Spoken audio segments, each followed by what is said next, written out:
ஸ்ரீசக்கர வரதாச்சாரியம் சுத்தசத்வ குருத்தமம் ஸ்ரீநிதிம் ராகவம் வந்தே ஹியபார கருணாகரம். கவசம் கனெக்ட் நேயர்களுக்கு நமஸ்காரம். திருவரங்கத்து முதனார் அருளிய ராமானுஜ நூற்றந்தாதியின் 57வது பாசுரத்தை இன்றைய தினம் நாம் காண உள்ளோம்.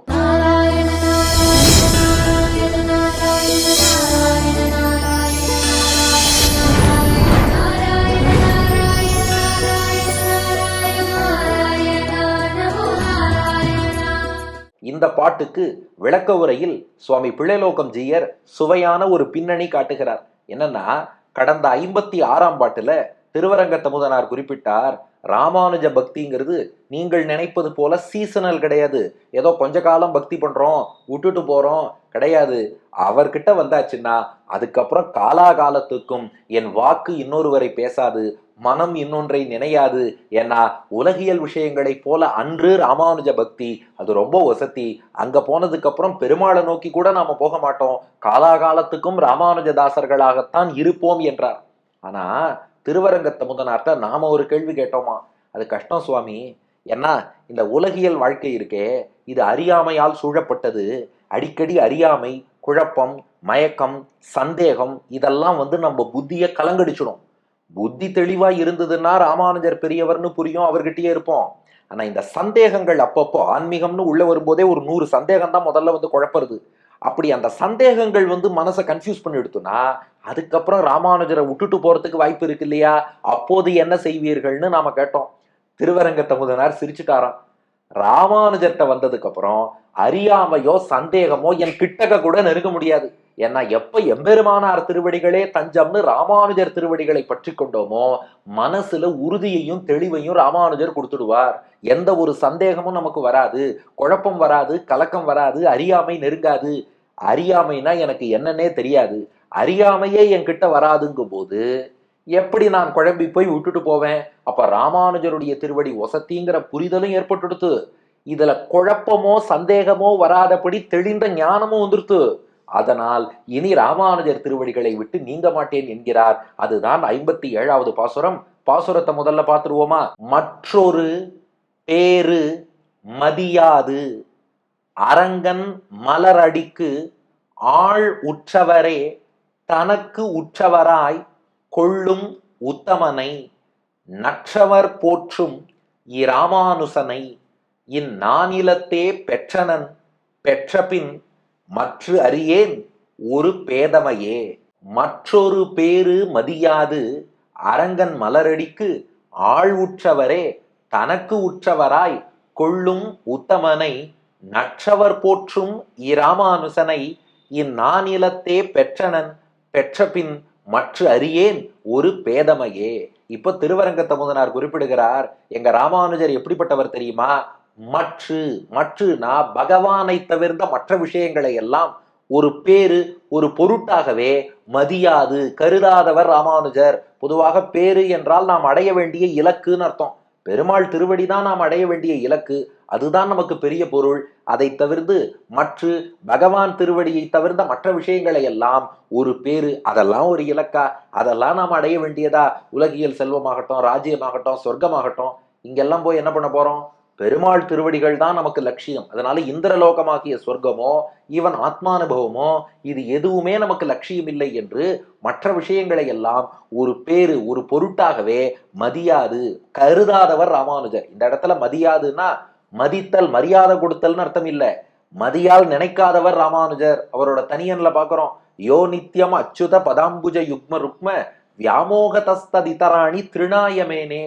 பெருமாள் திருவடிகள் ரெண்டையும் தங்க கட்டி போல் கெட்டியமா பிடிச்சுட்டாரா ராமானுஜர்.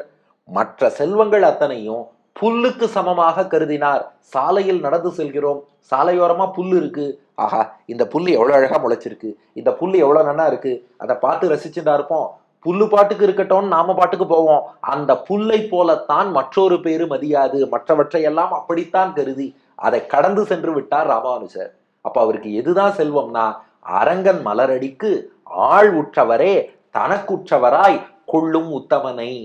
பெருமாளுடைய திருவடிகள்ல யார் பக்தியோடு இருக்கிறார்களோ அவர்கள்தான் எனக்கு உறவினர், அவர்கள்தான் செல்வம்னு வாழ்ந்தாராம். அதான் அரங்கன். ஸ்ரீரங்கத்துல பள்ளி கொண்டு இருக்கானே ரங்கநாதன், அந்த அரங்கன் ரங்கநாதனுடைய மலர் அடிக்கு, மலர்ந்த தாமரை போன்ற திருவடிகள். இன்னைக்கும் ஸ்ரீரங்கத்துல பெரிய பெருமாளுடைய திருவடிகளை சேவித்தால் ஒரு மலர்ந்த தாமரைக்கு இருக்கக்கூடிய அழகு, குளிர்ச்சி, நறுமணம், செவ்வி அத்தனையும் நாம பார்க்கிறோம் அல்லவா.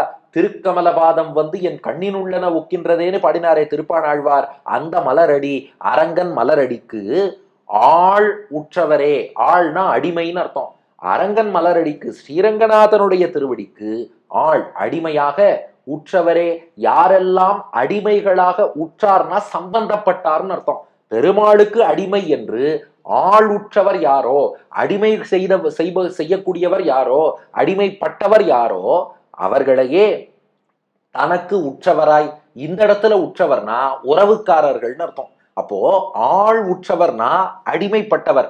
அரங்கன் மலரடிக்கு ஆள் உற்றவர்னா பெருமாளுடைய திருவடிக்கு அடிமையாக ஆளாக கைங்கரியம் பண்றேன்னு சம்பந்தம் பெற்று யார் வந்தார்களோ அவர்களையே தனக்கு உற்றவராய், தனக்கு உறவுக்காரர்களாக. சாதாரண உறவு இல்ல, ஆத்ம பந்துக்கள்.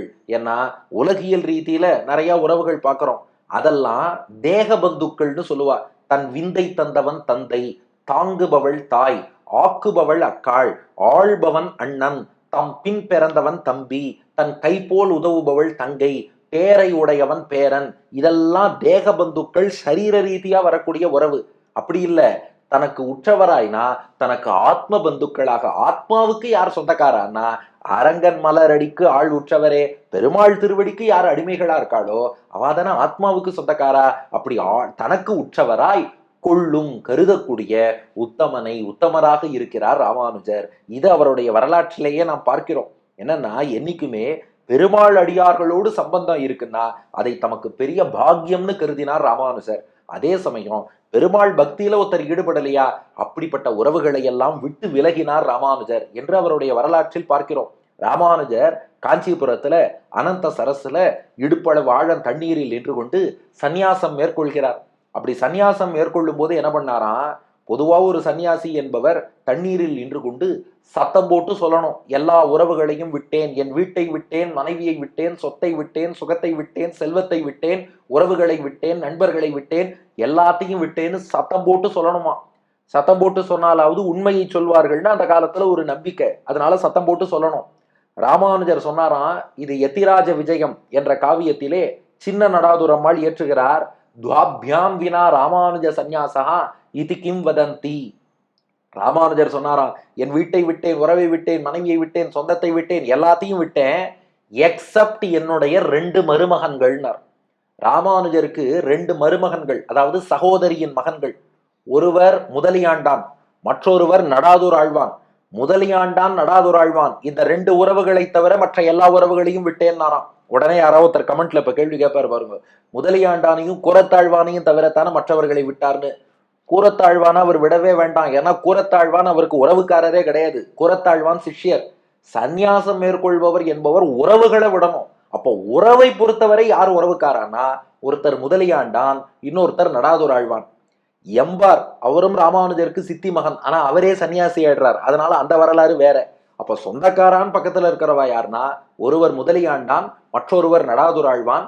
2 பேருமே ராமானுஜருக்கு சகோதரியின் மகன்கள். அப்ப ராமானுஜர் சொன்னாராம், முதலியாண்டான் நடாதூர் ஆழ்வான் 2 மருமகன்கள், இவர்களை தவிர மற்ற உறவுகள் எல்லாவற்றையும் விட்டு விடுகிறேன். இதை பார்த்துட்டு ஒருத்தர் கேட்டாராம், இது என்ன வித்தியாசமான சன்னியாசமா இருக்கு, சன்னியாசம்னு சொன்னா எல்லாத்தையும் விட்டேன்னு தான் சன்னியாசம் பண்ணணும், என் 2 மருமகன்களை தவிர மற்ற உறவுகளை விடுகிறேன்னு சொன்னா இது என்ன சன்னியாசம்னு கேட்டா.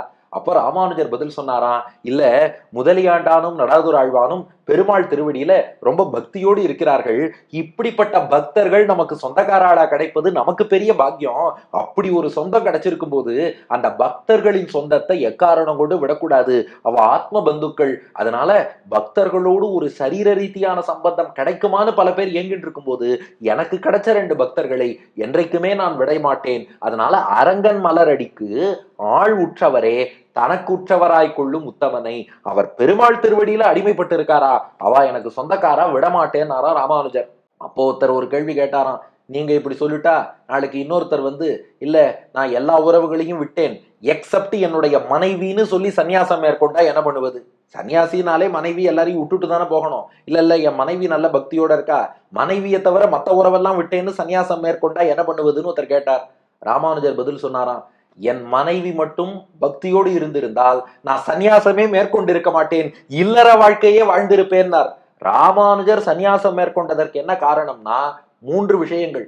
ஒன்று, ராமானுஜருடைய தேவிகள் திருக்கச்சி நம்பிகள் அவருடைய குலத்தை இட்டு அவர் அவமானப்படுத்தி விட்டார் என்பது முதல் காரணம். 2வது, ராமானுஜர் ஒரு ஸ்ரீ வைஷ்ணவரை தம் இல்லத்துக்கு உணவு அருந்துவதற்காக அழைத்தார். ஆனா அவருக்கு உணவு அளிக்க மறுத்து விட்டார் ராமானுஜருடைய தேவிகள்.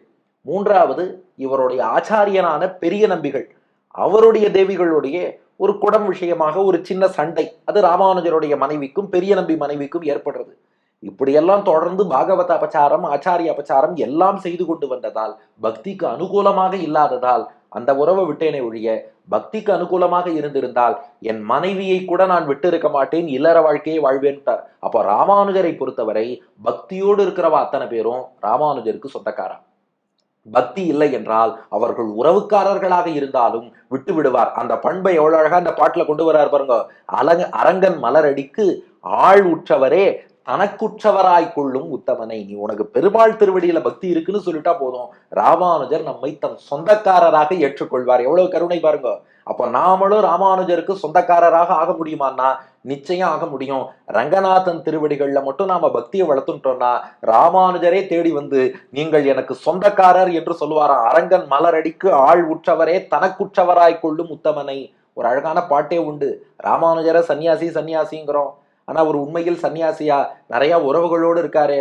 கோதற்ற ஞான திருப்பாவை பாடிய பாவை தங்கை, வாதுக்கு வல்லவன் ஆண்டான் மருமகன், தம்பி எம்பார் சீருற்ற செல்வப்பிள்ளையோ மைந்தன், நம்பி சிச்சன் ஏதுக்கு ராமானுசனை எதியென்று இயம்புவது இவ்விரு நிலமே. இது சும்மா ஒரு நகைச்சுவை பாட்டு தான். என்னன்னா, ராமானுஜரை சன்னியாசிங்கிறோம், ஆனா இந்த சன்னியாசிக்கு தங்கை ஒருத்தி கூடவே இருக்கா. யாரு? நம்ம ஆண்டாள் நாச்சியார், ராமானுஜருடைய தங்கை கூடவே இருக்கா. அதுக்கப்புறம் 2 மருமகன்கள், நடாதூர் ஆழ்வான் முதலியாண்டான், 2 பேர் பக்கத்திலேயே இருக்கா. அதுக்கப்புறம் தம்பி எம்பார், அவருடைய சித்தி மகன் எம்பார், அவரும் கூட இருக்கார். இதெல்லாம் பரவாயில்ல, இந்த சன்னியாசிக்கு ஒரு மகன் வேற இருக்காராம். அந்த மகனை மடியிலேயே உட்கார வச்சுட்டு இருக்கார். யார் அந்த மகன்னா? ஆமா, திருநாராயணபுரத்து செல்வ பிள்ளை யதிராஜ சம்பத்குமாரன் திருநாராயண பெருமாள், அவரையே தன்னுடைய மடியில குழந்தையா வச்சுட்டு இருக்கார். அத்தோடு வடுக நம்பின்னு ஒரு சிஷ்யன், குடும்ப பரிவாரத்தோட இருக்காரே. இவரை யதி சன்னியாசி என்று சொல்வதா, யதி ராஜர் சன்னியாசியின் தலைவர் என்று சொல்வதா, அல்லது பரிவாரத்தோடு உள்ள குடும்பஸ்தர்னு சொல்வதான்னு ஒரு ஹாஸ்ய ரசத்துக்காக சொல்றோம். அப்போ பெருமாள்கிட்ட யாருக்கு பக்தி இருக்கோ அவள்லாம் எனக்கு சொந்தக்காரா.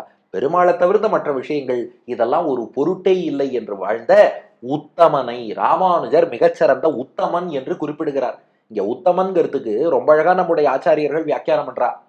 உத்து என்றால் ரொம்ப பெரியவர்னு அர்த்தம். உத்தர என்றால் அவரை விட பெரியவர், கிரேட்டர்னு அர்த்தம். உத்தம என்று சொல்லிட்டா தி கிரேட்டஸ்ட், ரொம்ப ரொம்ப உயர்ந்தவர்னு அர்த்தம். நம்ம ஆங்கிலத்துல பாசிட்டிவ், கம்பேரேட்டிவ், சூப்பர்லேட்டிவ்னு சொல்லுவோம் இல்லையா? Great, greater, greatest. உத்துனா கிரேட்டு, உத்தரனா கிரேட்டர், உத்தமனா கிரேட்டஸ்ட். இப்போ ரிஷிகள்லாம் இருக்கிறார்களே, ஒரு வசிஷ்டரோ, வியாசரோ, விஸ்வாமித்திரரோ, வால்மீகியோ, இந்த ரிஷிகள் எல்லாம் உத்து, அவள்லாம் ரொம்ப கிரேட். ஏன்னா தங்களுடைய தவத்தின் மூலமாக பகவானை அவர்கள் அறிந்து கொண்டார்கள். தங்கள் தவத்தால் பகவானை அறிந்து கொண்ட ரிஷிகள்ங்கிறவா உத்து, கிரேட். இன்னொரு பக்கம் நம்முடைய ஆழ்வார்கள், ஆழ்வார்கள் தாங்கள் எந்த முயற்சியும் பண்ணல, பகவானுடைய அருளாலே பகவானை அறிந்து கொண்டார்கள். மயர்வர மதிநலம் அருளினன்னு. அப்ப பெருமாள் அருளால் பெருமாளை அறிந்து கொண்ட ஆழ்வார்கள் கிரேட்டர், உத்தரர். ஆனா ராமானுஜரும் அவர் வழியில வந்த ஆச்சாரியர்கள் இருக்காளே உத்தமர்கள், தி கிரேட்டஸ்ட். ஏன்னா இவர்கள் எப்படி பெருமாளை அறிஞ்சினான்னா அந்த ஆழ்வார்கள் அருளாலே பெருமாளை அறிந்து கொண்டார்கள். அப்போ தங்கள் முயற்சியால் பெருமாளை அறிந்து கொண்ட ரிஷிகள் கிரேட்டு, பெருமாள் அருளால் பெருமாளை அறிந்து கொண்ட ஆழ்வார்கள் கிரேட்டர், ஆழ்வார்கள் அருளை பெற்று பெருமாளை அறிந்து கொண்ட ராமானுஜர் தி கிரேட்டஸ்ட். அதனாலதான் உத்தமன். உத்தரன், உத்தமன் கொள்ளும் உத்தமனை, நற்றவர் போற்றும் இராமானுசனை. அடுத்து மேற்கொண்டு குறிப்பிடுகிறார் ராமானுஜரை பற்றி. மற்றொரு பேரு மதியாது அரங்கன் மலரடிக்கு ஆள் உற்றவரே தனக்குற்றவராய் கொள்ளும் உத்தமனை, நற்றவர் போற்றும் இராமானுசனை. நற்றவர்னா நல்ல தவம் புரிபவர்னு அர்த்தம். நல் பிளஸ் தவர் நற்றவர்னு ஆகிறது. நல் தவர், நல்ல தவம் புரியக்கூடியவர்கள் போற்றும், போற்றி வணங்கக்கூடிய ராமானுஜனை. அது என்ன நல்ல தவம் அப்படின்னா, பிள்ளைலோகம் ஜீயர் வியாக்கியானம் பண்றார். சரணாகதி தான் அந்த நல்ல தவம். நற்றவர்னா சரணாகதர்கள்னு அர்த்தம். நற்றவர் போற்றும் ராமானுஜன்னா சரணாகதர்களால் போற்றப்படக்கூடிய ராமானுஜன் அர்த்தம். அது எப்படி சரணாகதிக்கு நல்ல தவம்னு பேரான்னா, வேதத்திலேயே சொல்லப்பட்டிருக்கு இந்த விஷயம். வேதத்துல அருணி என்ற ஒரு ரிஷியை பார்த்து அவருடைய மகன் ஆருணையன் என்பவன் சில கேள்விகள் கேட்கிறான். மகன் தந்தையை பார்த்து கேட்கிறான், தந்தையே, உலகத்தில் மிக உயர்ந்த விஷயம் எதுன்னா? தந்தை சொன்னார், சத்தியம்தான் உயர்ந்தது, பொய் பேசாத, உண்மையே பேசுன்னார். பையன் சொன்னான், அப்பா அது ரொம்ப கஷ்டம், அதை விட உயர்ந்த வேற ஏதாவது விஷயம் இருந்தா சொல்லுன்னா. அப்படின்னா தபஸ் பண்ணு, தவம் புரி, அதுதான் உயர்ந்ததுன்னார். பையன் சொன்னான், தவம் புரிவதெல்லாம் நமக்கு கஷ்டம், வேற ஏதாவது சொல்லுங்கன்னா. அப்பா சொன்னார், வெளி புலன்களை எல்லாம் அடக்கு, கண்ணு, காது, மூக்கு, வாய் எல்லா புலன்களையும் அடக்கி வை, அது ரொம்ப உயர்ந்ததுன்னார். அதுக்கு தானப்பா கஷ்டப்படுறோம், அதுவும் முடியல, வேற ஏதாவது சொல்லுங்கன்னா. அப்படின்னா மனசை அடக்குன்னார். மனசை அடக்குவது இன்னும் கஷ்டம், வேற ஏதாவது சொல்லுங்கன்னா. அப்பா சொன்னார், தானம் பண்ணு, இல்லாதவர்களுக்கு அள்ளி கொடு, தானம் பண்ணுவது வசத்தின்னார். அதுவும் ரொம்ப கஷ்டமா இருக்கும் போல இருக்குன்னா. உடனே அப்பா சொன்னார், சரி பரவாயில்ல, உன்னுடைய அனுஷ்டானங்களை சரியா பண்ணு, சாஸ்திரங்கள்ல என்னென்ன பண்ண சொல்லியிருக்கோ அந்த அனுஷ்டானங்களை பண்ணுன்னார். இல்லப்பா அதுவும் பண்ண முடியலையேன்னா. அப்படின்னா ஒண்ணு பண்ணு, நிறைய குழந்தைகளை பெத்துக்கோ, யாராவது ஒரு மகனாவது நிச்சயமா உனக்கு கயையில பிண்டம் போடுவான், பண்ண வேண்டிய சம்ஸ்காரத்தை எல்லாரும் தான் பண்ணணும், அட்லீஸ்ட் ஒத்தனாவது பண்ணுவான், நிறைய குழந்தைகளை பெத்துக்கோன்னார். பையன் சொன்னான், அதுவும் ரொம்ப கஷ்டம் போல இருக்கேன்னா. அப்ப குழந்தைகள் நிறைய பெத்துக்காம இரு, அதுவே வசத்தின்னார். ஏன்னா நிறைய குழந்தைகளை பெத்துக்க போய் யாராவது ஒத்தம் போய் ஏதாவது சாப்பிடக்கூடாத வஸ்து போய் சாப்பிட்டு பாபம் பண்ணி குடும்பத்தோட பேரையே கெடுத்துருவான். நிறைய குழந்தைகள் பெத்துக்காம இரு, அதுவும் வசத்தின்னார். அப்பா இதுவும் ரொம்ப குழப்பமா இருக்குன்னா. அப்படின்னா ஒண்ணு பண்ணு, 3 அக்னிகளை வச்சு தினந்தோறும் அக்னிஹோத்திரம் பண்ணு. ஆகவனீயம், கார்கபத்தியம், தாட்சிணாக்னி 3 அக்னிகளை வச்சு அக்னிஹோத்திரம் பண்ணுன்னார். இல்லப்பா அதுவும் கஷ்டமா இருக்குன்னா. அப்படியா, பெருமாளுக்கு தினந்தோறும் திருவாராதனம் பண்ணுன்னார். பையன் சொன்னான், பண்றேன், இருந்தாலும் எல்லா நாளும் பண்ண முடியுமான்னு தெரியல. அப்படியா, மானச ஆராதனம்னு மனசுக்குள்ளேயாவது பெருமாளுக்கு திருவாராதனம் பண்ணுன்னார். இல்லப்பா அதுக்கெல்லாம் நிறைய ஃபோக்கஸ் வேணும், அதுவும் கஷ்டமா இருக்குன்னா. கடைசியா அப்பா சொன்னாராம், இது எதுவுமே பண்ண முடியல தானே? ஆமாப்பா பண்ண முடியல. அப்படின்னா சரணாகதி பண்ணு, தஸ்மாத்து நியாசம் ஏஷாம் தபசாம் அதிரிக்தமாகு. இது எதுவுமே பண்ண முடியலையா, நியாசம்னு சரணாகதி பண்ணிடு. பகவான் திருவடியில சரணாகதி பண்ணேன்னா இதுவரை நான் சொன்னேனே தபசு, இந்த அத்தனை தபஸை விட நல்ல தபசு, சிறந்த தபசுங்கிறது சரணாகதினார். அப்படியே இங்க போட்டார், நற்றவர் போற்றும் ராமானுசனை. அப்ப நல்ல தவம்ங்கிறது என்னன்னா சரணாகதி. ஏன்னா வேற எந்த தவமும் பண்ண முடியாத நமக்கும் கூட வழிகாட்டக்கூடிய நல்ல தவம்னா அது சரணாகதி. நற்றவர் போற்றும் ராமானுசனை, அந்த நல்ல தவமாகிய சரணாகதியை யாரெல்லாம் அனுஷ்டிக்கிறார்களோ அவர்கள் எப்போதும் ராமானுஜரை போற்றுவார்கள். அந்த நற்றவர் போற்றும் ராமானுசனை இந்நானிலத்தே பெற்றனன், இந்நானிலத்தே இந்த பூமியில் வாழும் காலத்திலே ஆச்சாரியனாக பெற்றனன் அடியேன் அடைந்து விட்டேன், ராமானுஜதாசனாக ஆகிவிட்டேன். அப்படி ராமானுஜரை பெற்ற பின் மற்ற அறியேன் ஒரு பேதமையே. பேதமைனா அறியாமை, குழப்பம், மயக்கம், சந்தேகம்னு அர்த்தம். நல்ல ஞானம் உள்ளவர்களை மேதை என்பார்கள். அந்த மேதைக்கு ஆப்போசிட் என்னன்னா பேதை என்பது. அப்ப குழப்பவாதி, ஒரே அறியாமையில் இருப்பவர், ஒன்னும் தெரியாதவர், இக்னோரண்ட் பர்சன் அர்த்தம். ஆனா பேதமை, அந்த அறியாமை என்ற தன்மை இருக்கு பாருங்க, மற்ற அறியேன், அது எனக்கு என்னவென்றே தெரியாது. ஏன்னா பெற்ற பின் ராமானுஜரை எப்போது ஆச்சாரியனாக அடைந்து விட்டேனோ, ராமானுஜர் கிடைச்சதுக்கு அப்புறம் மற்ற அறியேன் ஒரு பேதமையே. பேதமையை அடைய மாட்டேன்னு சொல்லல, அறியேன், அறியவே மாட்டேன் தார். அடைய மாட்டேன்னா அறியாமைன்னு ஒண்ணு இருக்கு, கிட்டக்க வர பார்த்தது ஆனா பாதிக்கலன்னு அர்த்தம். அறியேன்னு சொல்லிட்டா அறியாமைனா எனக்கு என்னன்னே தெரியாது, என் கிட்டக்க கூட அது நெருங்காது. எப்போ அறியாமையும் குழப்பமும் அடியனை நெருங்காதோ அப்போ தெளிவா இருப்பேன். தெளிவா இருக்கேன்னா ராமானுஜர் திருவடி தான் வசத்தின்னு தெரியும். அது வசத்திங்கிறது தெளிவா தெரிஞ்சுடுத்துனா அப்புறம் இதை விட்டுட்டு இன்னொரு இடத்துக்கு போவேனா?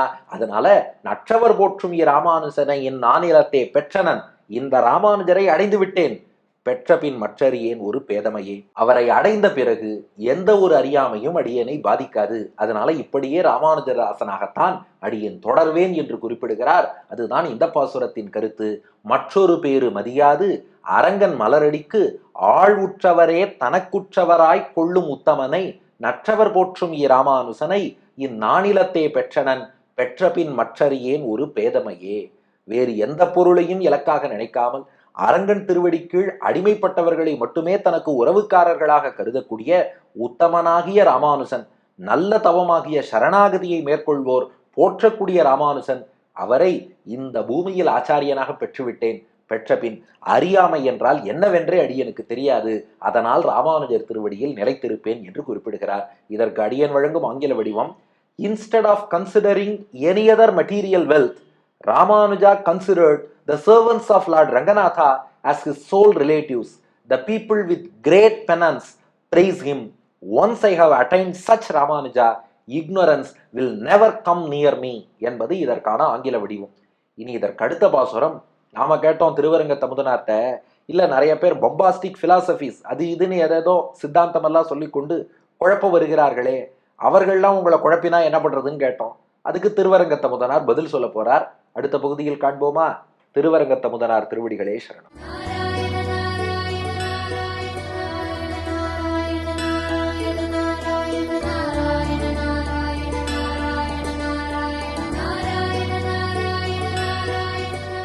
மற்றொரு பேரு மதியாது அரங்கன் மலரடிகாள், உற்றவரே தனக்கு உற்றவரா கொள்ளும் உத்தமனே. மற்றொரு பேரு மதியாது அரங்கன் மலரடிகாள், உற்றவரே தனக்கு உற்றவரா கொள்ளும் உத்தமனே. நற்றவர் போற்றும் ராமானுசனை இந்நானிலத்தே பெற்றனல், பெற்ற பின் மற்றறியேனொரு பேதைமையே.